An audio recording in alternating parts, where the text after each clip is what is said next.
नमस्कार, मैं हूं रवि रंजन। आप देख रहे हैं भारत 24 का खास शो खबर यात्रा।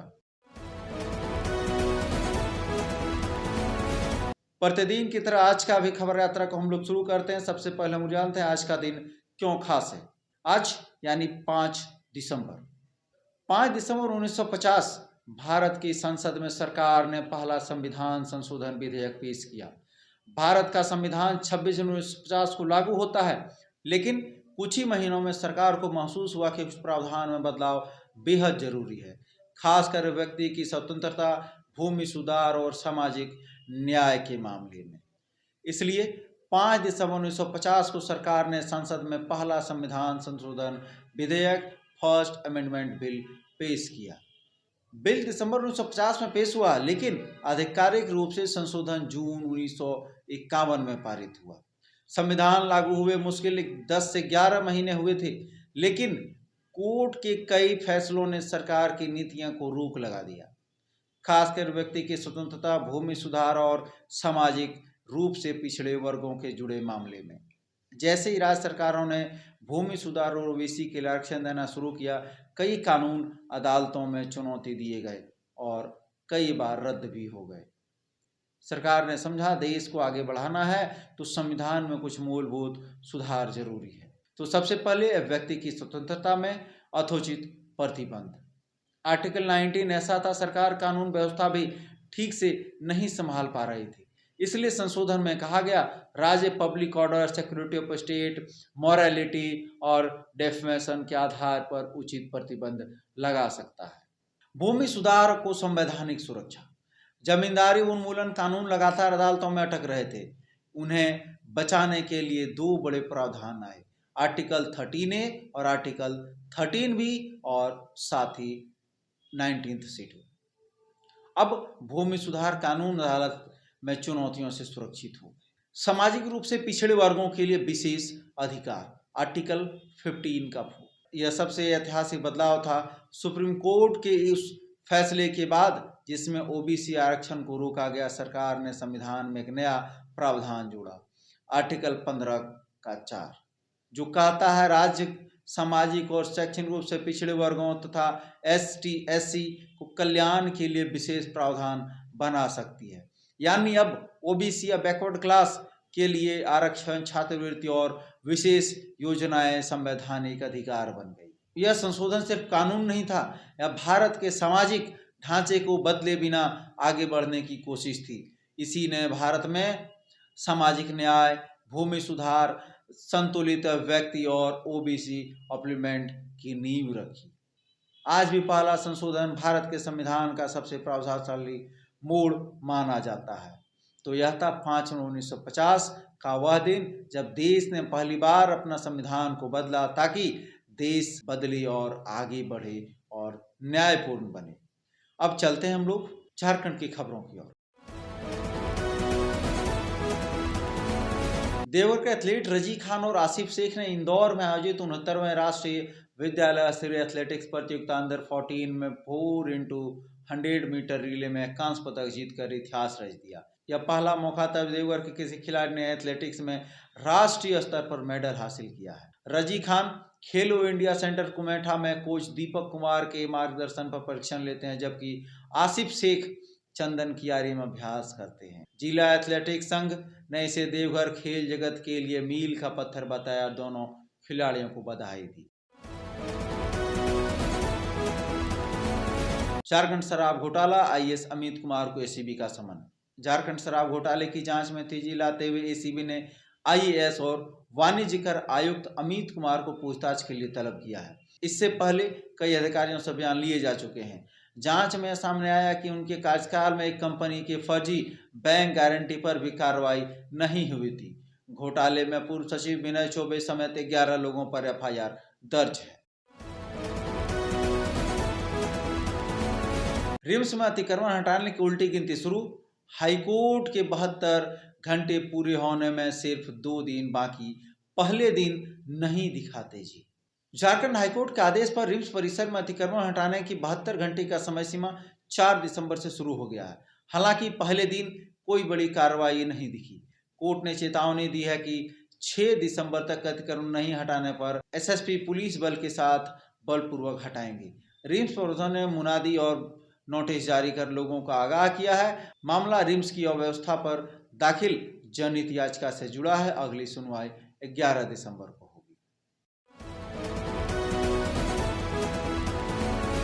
राज्यपाल ने विश्वविद्यालय विधेयक और कोचिंग सेंटर विनियम विधेयक पर मांगा जवाब। राज्यपाल संतोष कुमार गंगवार ने शिक्षा विभाग में झारखंड विश्वविद्यालय विधेयक 2025 और झारखंड कोचिंग सेंटर नियंत्रण और विनिमय विधेयक 2025 पर स्पष्टीकरण मांगा है। विभिन्न संस्थानों और राजनीतिक संगठनों ने दोनों विधेयकों का विरोध करते हुए राज्यपाल को ज्ञापन सौंपा था। विश्वविद्यालय विधेयक में कुलपतियों की नियुक्ति से राज्यपाल की भूमिका हटाए जाने पर सबसे अधिक आपत्ति जताई गई। वहीं कोचिंग सेंटर विधेयक में 50 से अधिक छात्रों वाले संस्थान के लिए अनिवार्य रजिस्ट्रेशन, बैंक गारंटी और रेगुलेटरी कमेटी के प्रावधान का कोचिंग संस्थानों ने विरोध किया है। शिक्षा विभाग से जवाब मिलने पर ही राज्यपाल आगे का निर्णय लेंगे। पुलिस ने खदान से कटा सिर किया बरामद। मधुपुर थाना क्षेत्र के मिसरना से एक बुजुर्ग महिला के अपहरण और हत्या का सनसनीखेज मामला सामने आया था। पुलिस ने गौरी पहाड़ स्थित बंद खदान से महिला का कटा सिर बरामद किया, जबकि 30 नंबर को धड़ मिला था। यह महिला 27 नंबर को मधुपुर थाना क्षेत्र के मिसरना से ही अगवा की गई थी। मामले में एक महिला सहित 4 नामजद आरोपियों को गिरफ्तार किया गया है और अन्य की तलाश जारी है। 4 महिला समेत कुल नामजद आरोपियों और 10 से 12 अज्ञात व्यक्तियों के खिलाफ मामला दर्ज किया गया। डायन प्रथा के अंधविश्वास के चलते महिला का अपहरण और हत्या किए जाने की पुष्टि हुई है। कैमरून में फंसे विष्णुगढ़ के 5 मजदूर वापस लौटे। कैमरून में फंसे झारखंड के 5 मजदूर गुरुवार को सकुशल अपने गांव लौट आए। कोलकाता एयरपोर्ट से उतरने के बाद वे हावड़ा मुंबई मेल से पारसनाथ पहुंचे। वहां से गांव रवाना हुए, जहां परिवार ने राहत के साथ उनका स्वागत किया। लौटने वालों में विष्णुगढ़ के उच्चाघाना निवासी सुनील महतो, सुकर महतो, करगालो निवासी चंद्रशेखर कुमार और डोलो महतो तथा डुमरी प्रखंड के लंबोदर महतो शामिल हैं। सभी ने सुरक्षित वापसी में सहयोग के लिए राज्य, केंद्र सरकार, समाजसेवी सिकंदर अली और मीडिया का आभार व्यक्त किया। डॉक्टरों के लिस्ट में नाम नहीं, फिर मरीज दिख रहे। स्वास्थ्य मंत्री इरफान अंसारी पर चंपई सोरेन का बड़ा आरोप। उप मुख्यमंत्री चंपई सोरेन ने स्वास्थ्य मंत्री डॉक्टर इरफान अंसारी पर आरोप लगाते हुए कहा कि वे एनएमसी की सूची में डॉक्टर नहीं हैं, फिर भी सरकारी अस्पताल में ओपीडी चलाकर मरीजों को जान जोखिम में डाल रहे हैं। उन्होंने रिम्स की जमीन पर अवैध निर्माण और सरकारी परियोजनाओं के नाम पर भूमि कब्जे पर भी आरोप लगाया। सोरेन ने वर्तमान सरकार को नौटंकी सरकार करार दिया। अब हम लोग आते हैं खबर यात्रा के अगले पड़ाव में, वो भी क्विज की ओर। तो आज का आपका सवाल है, हमारे राष्ट्रगान गाने में कितना समय लगता है? पहला ऑप्शन 60 सेकेंड, फिर दूसरा ऑप्शन 58 सेकेंड, तीसरा 52 सेकेंड और चौथा 62 सेकेंड। आप लोग इसका जवाब हमारे व्हाट्सएप पे भेज सकते हैं। कल के जो हमारे विजेता हैं वो सौरव कुमार राय जी हैं, जो मधुपुर निवासी है। अब हम लोग आगे बढ़ते हैं राष्ट्रीय खबरों की ओर। इंडिगो एयरलाइंस परिचालन संबंधी बाधाओं के कारण भारी उड़ान रद्दियों का सामना कर रही है। हाल ही में दिल्ली एयरपोर्ट से इंडिगो की सभी फ्लाइटें आज रात 12 बजे तक रद्द कर दी गई। 4 दिनों में लगभग 1300 से अधिक उड़ानें रद्द होने से यात्रियों को भारी परेशानी हो रही है, खासकर दिल्ली एयरपोर्ट पर जहां सामान का ढेर लगा हुआ है। 550 से अधिक उड़ानें रद्द होने के बाद अफरा तफरी मच गई और सामान गायब होने की शिकायतें भी आ रही है। डीजीसीए स्थिति पर नजर रख रहा है और यात्रियों के फ्लाइट स्टेटस जांचने की सलाह दी गई है। अडानी हिंडाल्को का पेरू में निवेश प्लान। भारत की 2 बड़ी कंपनी अडानी समूह और हिंडाल्को पेरू में तांबे की खदानों में निवेश करने का विचार कर रही है।